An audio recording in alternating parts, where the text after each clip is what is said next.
Imagine this. It's 2 o'clock in the morning. Your house is dark. Your family's asleep. Suddenly, someone in your home has a medical emergency. You grab your phone and dial 3 numbers, 911. From that moment, dozens of people begin working together, many of whom you will never meet. Within seconds, someone answers your call.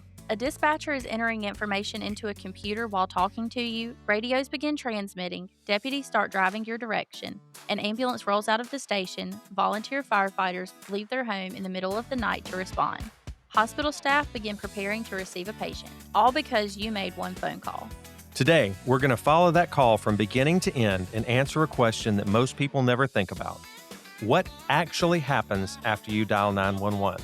And along the way, we'll show you why public safety represents the largest portion of Saluda County's budget. This is Saluda County Unplugged. This is Saluda County Unplugged. We're shining a light, yeah. Saluda County Unplugged. Feel the truth come alive. Saluda County Unplugged. Saluda County Unplugged. Welcome back to Saluda County Unplugged. I'm Rachel. And I'm Josh. In the first episode of this series, we talked about the county budget as a whole and discovered something that really changed the way we think about local government. The budget isn't really about money, it's about services. Today, we're taking the largest service the county provides and pulling back the curtain to show what it really takes to make it happen. Because if everything works the way it's supposed to, you'll probably never think about any of it. So let's start at the beginning. You pick up your phone and you dial 911.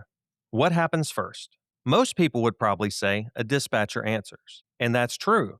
But even before that dispatcher says 911, what's your emergency?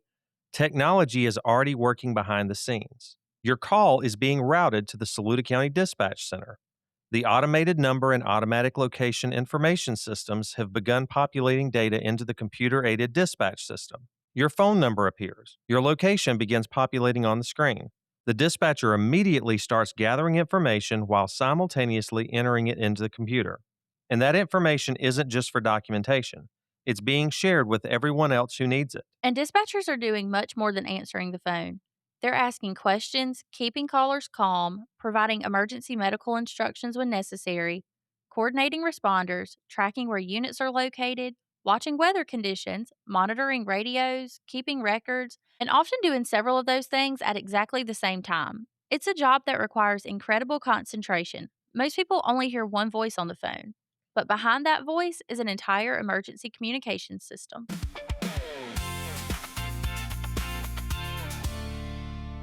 While you're still talking to the dispatcher, help is already moving.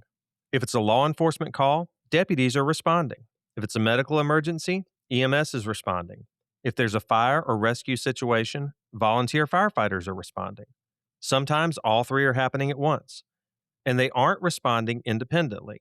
They're responding together. That's one thing that I don't think many people realize. Public safety isn't just made up of separate departments. It is one coordinated system. Think about a serious motor vehicle accident. Dispatch is coordinating resources, deputies are managing traffic and scene safety, firefighters are stabilizing vehicles and handling rescue if someone is trapped, EMS is treating patients, emergency management may be involved if the incident is large or complex enough.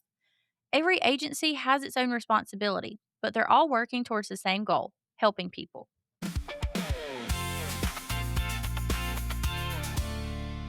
Here's something that really stood out while preparing this episode. Most of what makes emergency response successful happens long before anyone dials 911. The radios have to work. The ambulances have to be maintained. Medical supplies have to be stocked. Patrol vehicles need fuel. Computer systems have to stay online. Training has to happen. Employees have to be hired. Volunteers have to be trained and equipped. Those aren't things people see, but they're why the system works when someone needs help. It's kind of like an iceberg. The emergency response itself is the small part that everyone sees, but underneath the surface is everything that made that response possible. Years of planning, equipment replacement, preventative maintenance, training, technology, communications, policies, budgets. Without those things, there isn't an emergency response.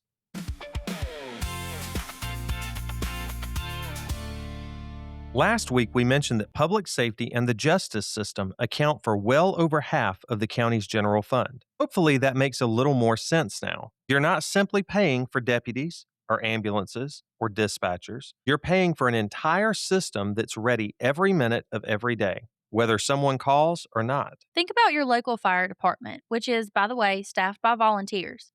Hopefully, your house never catches fire. But if it does, you expect the fire department to be ready to respond. The same is true for EMS, the sheriff's office, dispatch, emergency management. Their value isn't measured by how busy they are, it's measured by whether they're ready when someone needs them. And readiness costs money. Even when there isn't an emergency happening, these departments are still working. Deputies are patrolling neighborhoods, EMS crews are training and maintaining equipment, dispatchers are handling non emergency calls, emergency management is updating disaster plans, writing grants, coordinating exercises, and preparing for the next hurricane, winter storm, or severe weather event. Success isn't just measured by how well people respond, it's also measured by how they're prepared before something happens. And that's one of the things I appreciate most about local government. If everyone does their job well, nothing exciting happens. And that's exactly what we want.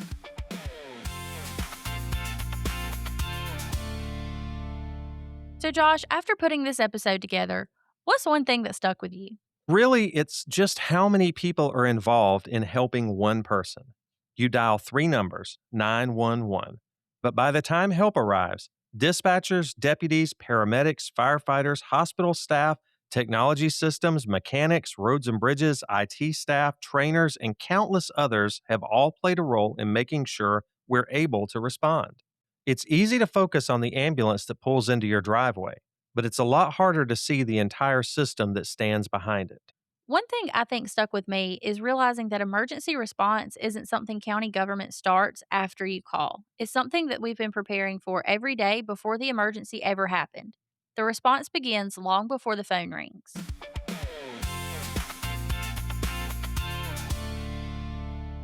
In the next episode in this series, we're shifting gears a little. Not every county service involves flashing lights and sirens. So next time, we're going to answer the question, what is county government doing while you go about your day? From recording deeds and maintaining roads to elections, planning, GIS, animal services, libraries, and dozens of other things happening quietly in the background, we're going to explore everything county government is doing while most of us never even notice. Thanks for listening to Saluda County Unplugged. Have questions or an idea for an upcoming episode? Email us at publicinfo@saludacounty.sc.gov. We'd love to hear from you. And remember, life's too short to eat stale French fries. We'll see you next time. From the courthouse steps to the country roads, we're talking about the plans that shape our home. This is Saluda County Unplugged. We're shining a light, yeah, Saluda County.